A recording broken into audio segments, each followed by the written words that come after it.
बिहार विधानसभा चुनाव में अपनी पार्टी की जीत सुनिश्चित करने को लेकर मुकेश सहनी कड़ी मशक्कत करते हुए नजर आ रहे हैं और इसी कड़ी में वो पूर्णिया में वीआईपी की जोनल बैठक में शामिल हुए। सरकार बनाओ अधिकार पाओ कार्यक्रम को संबोधित करते हुए मुकेश सहनी ने कहा कि जब तक हम अपनी सरकार नहीं बनाएंगे तब तक सिर्फ कागजों तक ही अधिकार सीमित रहेगा। इसलिए अब वक्त आ चुका है कि हम अपनी राजनीतिक ताकत को पहचानने और संगठित होकर सरकार बनाने की दिशा में कदम बढ़ाएं। देखा कि पूर्णिया जोन का मीटिंग है और इसमें सभी एक्टिव पदाधिकारी जो है वो लोग आए हैं और जितना हॉल के अंदर होगा उससे जो डबल जो है बाहर है और पार्टी का मजबूत साथी लोग सब लोग यहाँ पे आए हैं और सभी पार्टी के खास करके निषाद समुदाय से बिलोंग करते हैं और पार्टी को आगे बढ़ाने के लिए मदद करने के लिए लोग लगे हैं।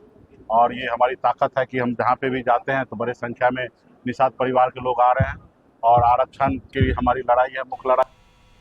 और चलिए इसी खबर पर अधिक जानकारी देने के लिए हमारे साथ पूर्णिया से सहयोगी हमारे साथ ब्यूरो चीफ जुड़ चुके हैं प्रफुल्ल झा जी। प्रफुल्ल झा जी, पूर्णिया में कार्यक्रम में मुकेश सहनी काफी गरजते हुए नजर आए। सरकार बनाने को लेकर अपने कार्यकर्ताओं के समक्ष उन्होंने संबोधन भी दिया है। कार्यकर्ताओं का जोश कितना हाई नजर आया मुकेश सहनी की मौजूदगी में?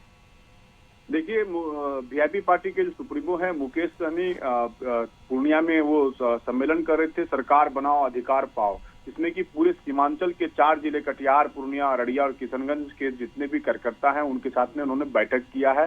बैठक में उन्होंने सीधे तौर पे किया है कि आप पिछले 10 वर्षों से जो अधिकार है निषाद, मल्ला, बिंद, केवट, मछुआरा सहित अन्य वंचित समुदायों के आरक्षण को लेकर वो लगातार मांग उठाते रहे हैं और संवैधानिक हक के लिए संघर्ष भी किया है। तो अब बारी आ गया है कि जो ये मल्ला, बिंद, केवट, ये मछुआरा, ये सभी को एकजुट होना होगा। इसके बाद अपने हक की जो लड़ाई है उसको लड़ने के लिए एकजुट होकर सरकार बनाना होगा। और बिहार का जो बेटा है, निषाद का बेटा है, वो बिहार का आने वाला उप मुख्यमंत्री बनेगा। तो इसको लेकर कार्यकर्ताओं में काफी जोश भरा गया। सीमांचल के जितने भी कार्यकर्ता थे एक स्वर में एकजुट होने का आह्वान किया है और बार बार कहा गया है कि जो लालू प्रसाद यादव है, महागठबंधन के साथ में हम हैं, इन्होंने पिछड़े के लिए काफी काम किया है और जो लालू प्रसाद यादव ने कर दिया है, अधिकार दिलाया है, वो आज तक किसी पार्टी ने नहीं दिलाया। तो कुल मिला के कहा जा सकता है कि अब जो चुनावी सुगबुगाहट है वो सीमांचल में अब तेज हो गया है। मुकेश सहनी के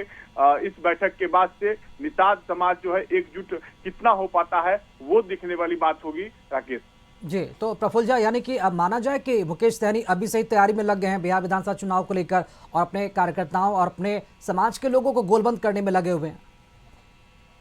उन्होंने कहा है कि आगामी विधानसभा चुनाव में वीआईपी पार्टी जो है महागठबंधन का हिस्सा बनकर पूरी मजबूती और रणनीति के साथ मैदान में उतरेगी। इस बार मल्ला समाज का बेटा जो है वो उप मुख्यमंत्री बनेगा।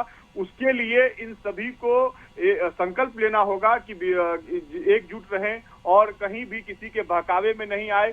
तो इससे यही अंदाजा लगाया जा सकता है कि मुकेश सहनी इस बार महागठबंधन के साथ मजबूती के साथ खड़ा है। और अब सीमांचल के इलाके में जब उन्होंने जोनल बैठक किया है, कार्यकर्ताओं को संबोधन किया है, तो कहीं न कहीं पार्टी में जान फूंकने की भी जो कवायद है वो तेज दिखाई पड़ रही है मुकेश सहनी की ओर से। जी, शुक्रिया प्रफुल्ल झा खबर पर जानकारी देने के लिए आपका। तो मुकेश सहनी काफी ओवर कॉन्फिडेंस दिख रहे हैं और उन्होंने ये दावा भी किया है हर रैली में और जब भी मीडिया को ब्रीफ करते हैं तो एक कुछ अलग ही वो शगुफा छोड़ते हो अपने कार्यकर्ताओं को। ये वो पहले ही बता चुके हैं कि इस बार सहनी समाज से ही जो नेता है, जो लोग हैं, वो उप मुख्यमंत्री बनेंगे। आखिर इशारा किसके तरफ है आप इसका अंदाजा लगा सकते हैं।